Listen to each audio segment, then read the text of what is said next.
We're officially halfway through the Secluded Springs metagame, so today we've got an updated best decks tier list for Pokemon Pocket to help everyone find the perfect deck for hitting their rank goals before our season is done. Let's go ahead and get to it, shall we? We kick off our C tier today with metagame powerhouses of seasons past that are not looking nearly as powerful in our current season, typically due to a poor matchup into the Suicune Greninja deck that's riding high at the top. Espeon Sylveon fell hard and fast with our latest set release, in no small part due to the fact that this deck's hyper consistency means that it regularly wants to be filling up its bench to full to have a bunch of stage ones ready to go. Having your bench be full is a very real drawback against the blue legendary beast, allowing it to attack for 120 for just 2 energy, which in tandem with a Greninja means that all of these purple pups get cleared in a single go. This is one of the reasons why, if you're going to choose to play this deck, I think having 2 copies of Giant Cape is an absolute must right now, so that way you can dodge getting blown away in one shot as frequently as possible. Buzzwole Pheromosa is another deck that is a pretty similar story to Espeon Sylveon. It really struggles into the Suicune matchup because it likes to fill its bench up nice and wide, so you can have maneuverability with Celesteela to whatever threat is most optimal for you. That being said, this deck does still have pretty good matchups into the other top decks in the metagame, things like Darkrai, Giratina, and the Flareon box deck that we're going to talk about later today. This is one I would probably keep in my back pocket when the shiny new coat of paint wears off of Suicune if people look to go back to old faithfuls around the ladder. Silvally Rampardos is a deck list that on pure power level is actually capable of keeping up with the Suicune Greninja deck, but at its core, what this deck is doing is a lot less consistent. You don't have any tools that allow you to draw extra cards, which means your stage 2s are assembling a lot less frequency. This deck list is also pretty vulnerable in games where it doesn't have that first energy advantage. Your Silvally is going to start getting cleaned out by their Suicune before you have a chance to really get going. That being said, the upper overall power level of this deck is quite strong when things are going your way, and your high rolls can let you run over absolutely anything in the metagame, including the best decks. Solgaleo is an older deck from many seasons back that's actually getting an upgrade from the D tier to C this month with a fresh coat of paint that the legendary beasts bring to it. This deck list notably is only playing Metal Energy, with Entei and Suicune both being interchangeable for other things like Raichu, or 2 copies of one and none of the other, as these are simply legendary beasts that we're putting up front to draw additional cards with, and then Solgaleo's Rising Road ability lets you switch them out as soon as your stage 2 gets assembled and you're ready to start attacking. This deck list has some similar problems to the Rampardos deck that we talked about, where you are a stage 2 deck, so you're vulnerable to your cards not lining up exactly right, but we do at least have a little bit of extra card draw in this core. This archetype has been spiking occasional tournament finishes. Well, I think the C tier rating on this Dark Babies deck is justified based on its tournament results that it has had so far. I actually think decks like this are quite stellar when it comes to climbing the ladder efficiently. This archetype is incredibly good at winning games very quickly. Your baby tosses energy on the Komola. When you're going first, you start cracking for 70 right away. Or when you're going second, your Arceus can crack for 150 damage on the second turn when backed up by red, and then Darkrai chip shots let you even get up to 170 on subsequent turns. You just end a lot of games before your opponent even has a chance to start, and you're just incredibly consistent because your 2 copies of Leaf let you reposition, and you have 4 babies and 6 finishers that you can draw in a few different combinations. Overall, being successful on the ladder is more about volume of games than anything, so a deck list like this that can win fast and is super consistent, I think, is an excellent choice for hitting your goals with.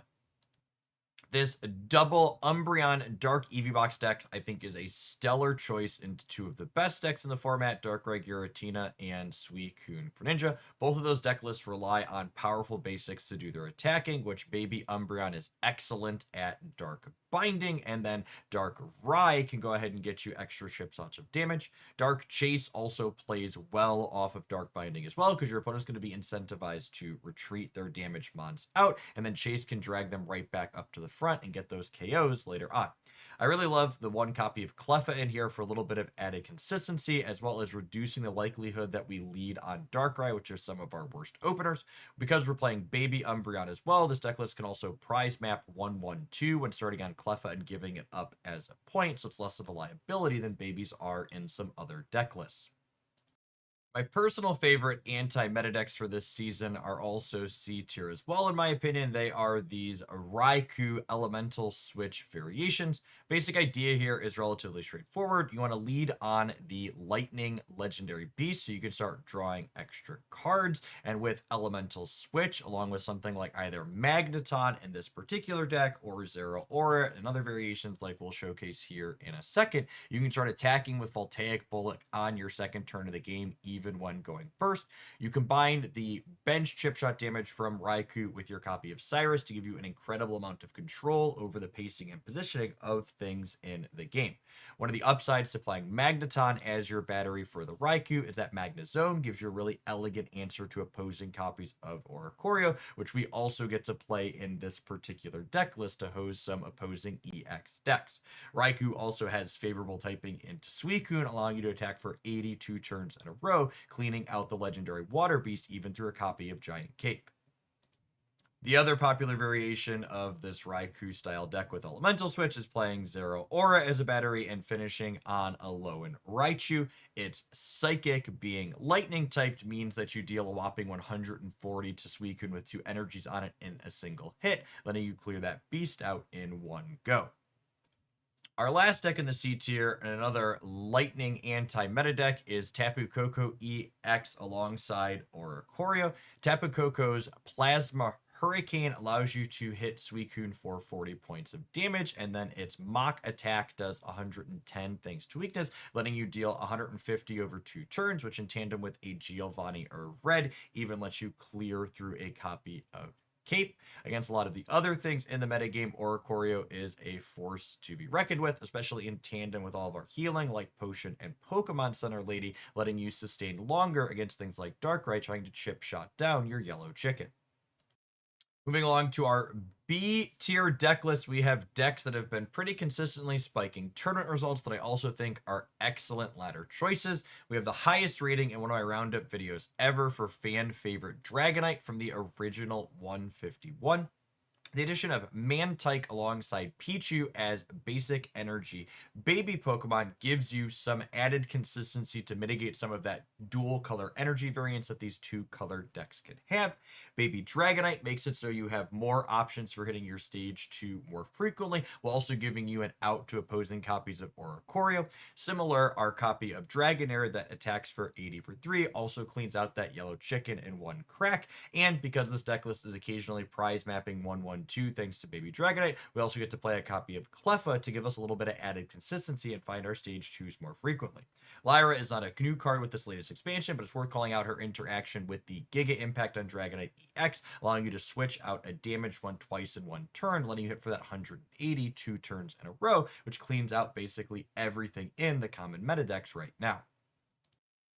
The Flareon box deck is one of the few things in the metagame that can go toe-to-toe, having 50-50 matchups with both Darkrai, Giratina, and Suicune Greninja. The 130 damage on Fire Spin in tandem with your EV bags and Reds can clean out copies of Suicune or other 140 HP EXs in a single attack, and your flexibility to play Baby Flareon or let Eevee get knocked out after finding a friend means you can prize map 1/1/2 with your Baby Magbeak, leaving you extra energy, but also not having as high of a downside as it does in decks that are just dedicated EX Pokemon. The Guzlord deck sports similar matchup tables to the Flareon box deck, being even to perhaps even a little favorable into the two best decks in the metagame. So if running into Suicune constantly, this can be a fine choice for that, but it does struggle into some of the more random stuff in the lower tiers that we've already covered in this video, meaning if you're expecting more matchup variety, this one might be one to stay away from. Our final stop in the B tier deck list is the best 1/1/1 prize mapping deck we have in the current metagame, Silvally Zeraora. Silvally's Thunderclap Flash means that this deck list is able to quickly assemble 2 energy attackers in the games that you're playing, and the typing advantage that Zeraora brings to the Suicune matchups means that its 50-point Lightning Claw is letting you hit for 72 turns in a row, knocking out a Suicune. Silvally having 100 points with a supporter means that you can even knock out a Suicune through a copy of Cape, which is nice and clean. You've heard me allude to the A tier decks while talking about other things in today's video, and they're probably not a surprise to anybody who's been playing on the regular, but Darkrai Giratina is just the eternally competitive, hyper-consistent 4EX basic deck running around Pokemon Pocket's fringes, and it's joined in the A tier by the most common deck in the format, in no small part due to the fact that it's the new kid on the block while playing a bunch of fan favorites, and that is Suicune Greninja. I think the notable thing to call out in this particular build for people that haven't paid super close attention is that most of the successful builds are playing 2 copies of Irida to give them a lot of sustain on their lead water dog, so you can be doing lots of damage in tandem with your Greninja, putting up some chip shots as well. Giratina kind of serves here as an alternative attacker that can burst for big amounts of damage when you get to Space-Time Bellow with it, but more importantly, it's also a 5th basic to help you fill out your bench for Suicune so you can hit with the Crystal Waltz harder and more consistently.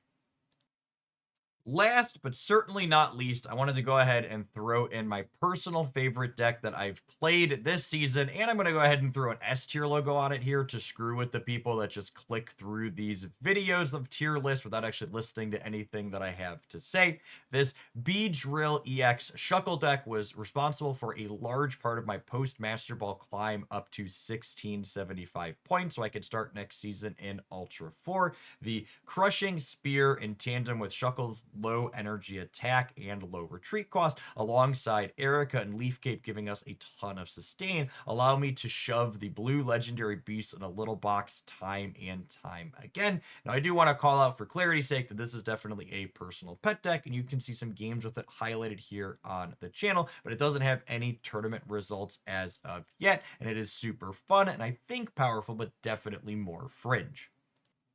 While there's no doubting that the Suicune Greninja deck is definitely powerful and certainly popular in my anecdotal experience on the ladder and in our community tournaments, it's also worth calling out that from a data-driven perspective, like I reviewed in the last meta report, which I'll link in the description down below, it's actually not that powerful of a top-performing deck, and things like the Beedrill Brew that I called out as the last deck in today's video often feel competitive into it, as well as the various Raichu Lightning decks that I use for a big part of my climb as well. As always, I would love to hear the things you're finding success with in the comments down below, as we're now halfway through the season. If you enjoyed today's roundup, make sure you smash the like button to help it reach some more people. If you happen to be new here and you enjoy the way I break down deck lists on the channel, and you want to catch videos like this in the future or find sweet deck highlights and things like that Beedrill deck, make sure you subscribe to the channel to stop by again. As always, I appreciate everybody that made it all the way through to the end of the video, and I hope your next pack is an excellent one.